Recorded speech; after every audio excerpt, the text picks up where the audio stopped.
prenons la direction de Yamoussoukro. Bonjour, cher ami. Comment vous allez, monsieur Sako? Bonjour. Allez, nous sommes à vous, nous vous écoutons. Ouais, bon, ce qui m'a marqué, c'est l'Euro féminin, là. D'accord. Qui vient de se jouer dans ces semaines. La finale est prévue pour dimanche. Vraiment, c'est un très bon niveau. Ouais, parce que surtout l'équipe de France contre l'Allemagne, ils ont diffusé un très bon match.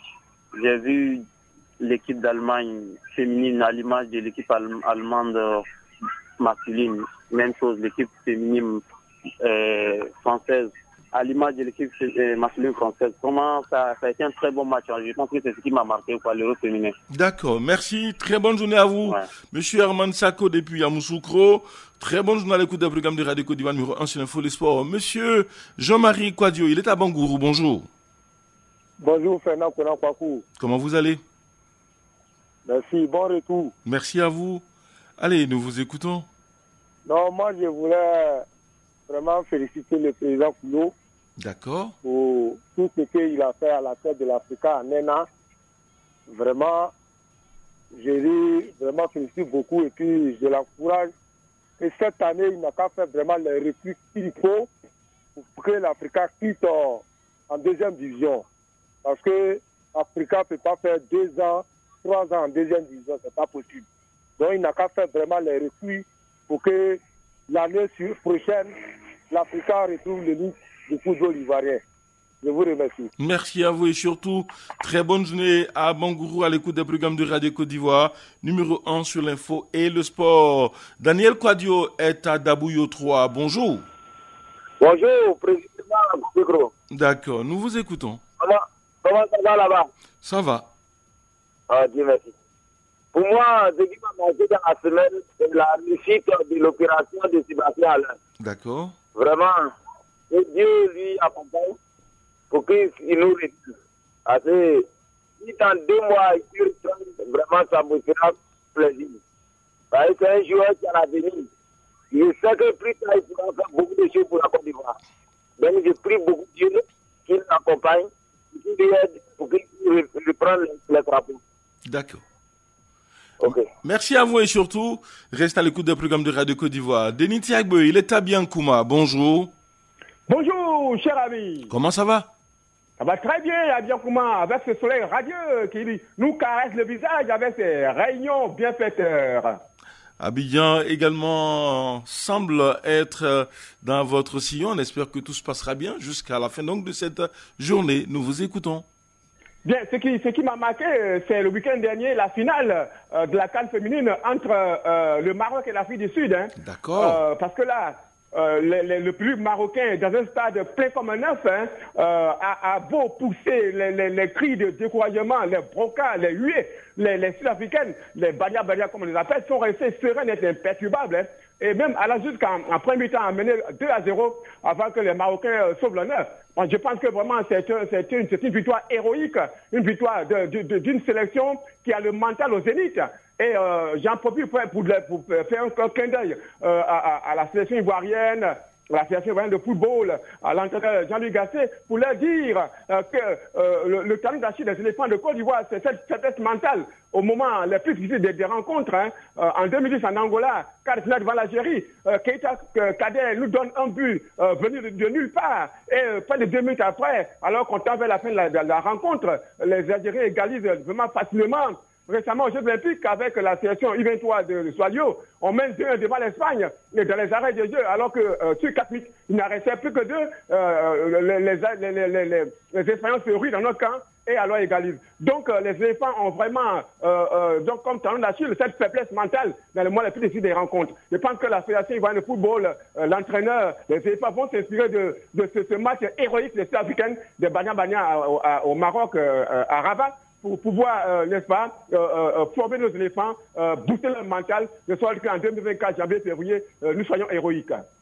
Merci à vous, monsieur Denis Thiago depuis Biancouma, justement, sur la toile, monsieur Martin Palais réagit comme vous. Il dit, j'ai été émerveillé par la brillante victoire de l'équipe féminine sud-africaine face aux Marocaines. À force de persévérer, elles sont récompensées. Bravo à elles. Monsieur Palais Martin, donc, qui nous écrit depuis Daloa, la cité des antilopes. D'une cité à une autre, allons dans la Maraoué, Boisflé avec Blaise Kwasi. C'est ton auditeur ce matin et nous, un internaute. Bonjour. Bonjour, mon cher Fernand. Comment vous allez?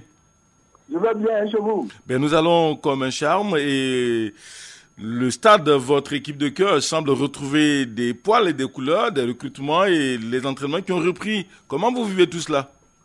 Voilà, voilà. Ce que je voulais dire, je voulais dire évidemment que la reprise des entraînements par le stade d'Abidjan, bon, et ainsi donc le stade d'Abidjan fait-il sien la date qui dit que qui veut aller loin, mène sa monture. Alors, pour dire que le stade d'Abidjan est back. Alors ceux qui sont là, vraiment, il faudrait qu'ils se tiennent à carreau parce que vraiment cette année, la saison sera dure pour tout le monde parce que le stade d'Abidjan retrouve l'élite. D'accord. Maintenant, le deuxième fait, allez-y. On a appris via les réseaux sociaux que pour la saison à venir, la licence des joueurs passerait de 1 000 francs à 10 000 francs. Alors j'allais dire, mais quel bon. Bon, c'est vrai que les subventions ont augmenté, mais la fille veut-elle prendre de la main gauche ce qu'elle a donné de la main droite. Et ce qui n'est pas normal, c'est que les clubs amateurs sont soumis à la même règle. D'accord. Voilà. Et ça, c'est ce que je ne comprends pas. Merci à vous. Allez, les hommes de On ne comprend pas peut-être reviendront sur cet aspect des choses. Pour l'instant, c'est donc une information communiquée par la fédération qui continue d'échanger avec les différents clubs sur ces décisions qui ont été donc rendues publiques récemment. Merci donc à vous, monsieur Blaise Kwasi, donc depuis la Maraoué, la cité très belle, hein, c'est donc les Mauvais Blancs de Boisflé. Avant donc de retrouver notre consultant Choyot Dumandé, lisons encore quelques messages sur la toile. Surtout, monsieur La Merveille, Tino qui dit, pour moi, c'est donc l'élimination de l'équipe de France qui m'a beaucoup marqué. Merci et très bonne journée. Ils sont nombreux justement à commenter cette compétition avec l'élimination de la France en demi-finale. Monsieur ou peut-être madame, ça dépend. Bon. C'est Gladia qui nous dit, MHD qui nous dit ceci. Pour moi, c'est l'Euro féminin 2022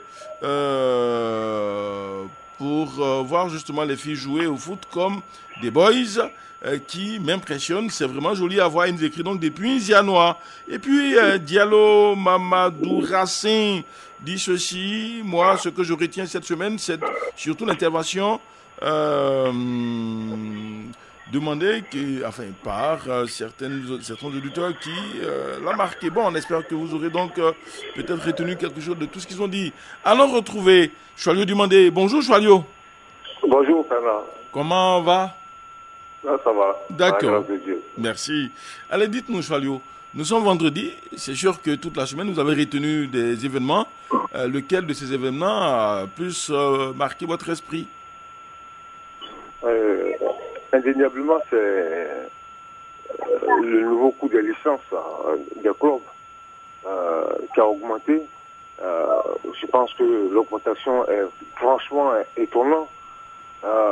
Étonnante plutôt, puisque de 1 000 francs on passe à 10 000 francs. C'est vrai, on dirait que les subventions ont augmenté, mais quand tu prends les clubs des districts régionaux du football amateur, je ne peux pas des détroits, mais n'ont pas de subvention.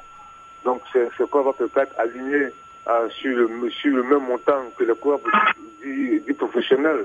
Et je trouve cela ahurissant et injuste parce que c'est quand même tout grave. Et je pense que là, la fédération franchement, le nouveau comité exécutif a des difficultés financières.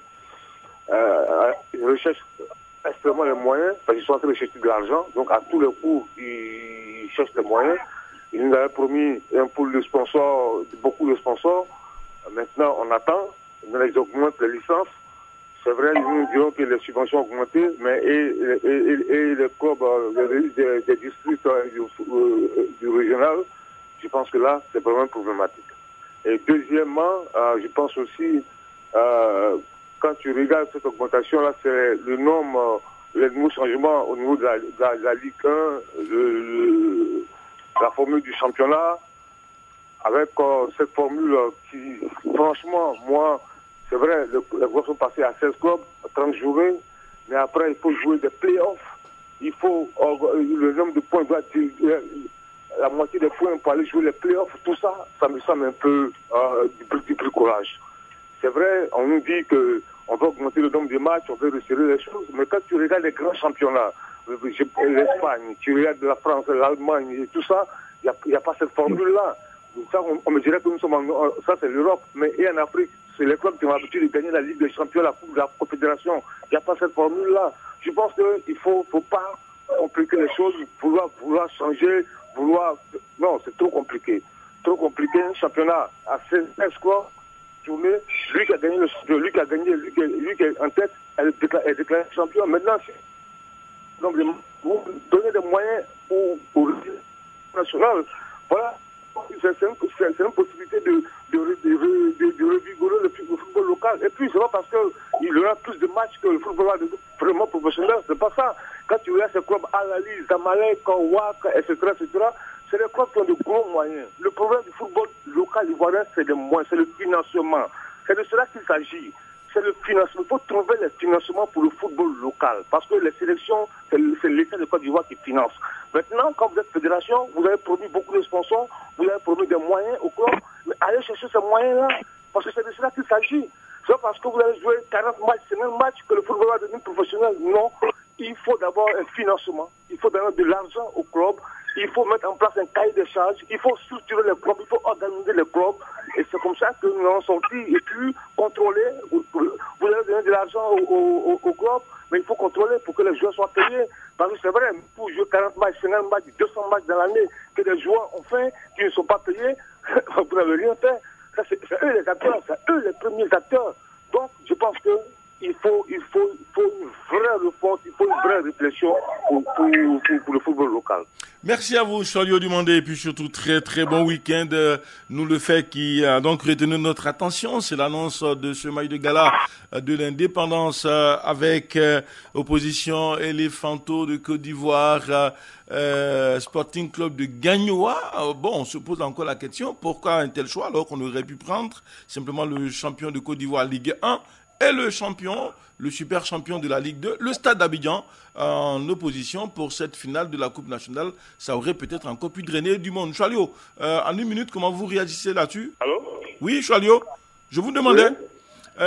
Il y a donc un fait. Ah, il est là à travers la Chine. D'accord, merci. Coach Traoré, bonjour. Bonjour. Toutes nos excuses. Quel est le fait qui nous a marqué? Non. Oui. Je vais profiter en même temps pour répondre. Je pense qu'au niveau des... Vous m'entendez? Oui, on vous entend. Je me dis qu'au niveau maintenant de la fédération, il y a quand même le président de la Ligue amateur qui est déjà là-bas. Donc, il va vouloir chercher un temps soit peu à mettre un peu le Sporting Club de Gagnoa en exergue pour que ce soit une vitrine. Sinon, je ne vois pas vraiment de façon honnête et de façon claire, je ne vois pas le sens de ce match de gala là pour l'indépendance. Alors que nous avons quand même des clubs qui viennent de monter en première division. Pourquoi ne pas dire, par exemple, le Super contre la SEC d'Abidjan, championne de Côte d'Ivoire? Je crois que ça donnera un peu plus d'engouement à la chose que d'aller chercher encore dans les profondeurs. Et les éléphantos, qui sont les éléphantos et à quelle période les éléphantos? Bon, bref, en fait, pour moi, je trouve que vraiment ça n'a pas sa raison d'être. Maintenant, pour ce qui concerne la semaine, moi j'ai été quand même émerveillé par une équipe allemande lors de cet Euro féminin. C'est une équipe très engagée. Pour moi, vraiment, elle est beaucoup disciplinée. Elle a mis aussi la marche très haute face à ses adversaires, avec un rythme cadencé. C'est une équipe, pour bâtir leur succès, se sont appuyés sur une défense de fer autour des deux doyennes, Erering et surtout Hendrich, qui ont respectivement 30 et 32 ans. Et cette équipe allemande dégage beaucoup plus de réalisme, et malgré qu'elle n'aime pas vraiment, elle n'est pas adepte de la possession à outrance, puisqu'elle a, quand on fait la moyenne, ça fait 53,5% en moyenne.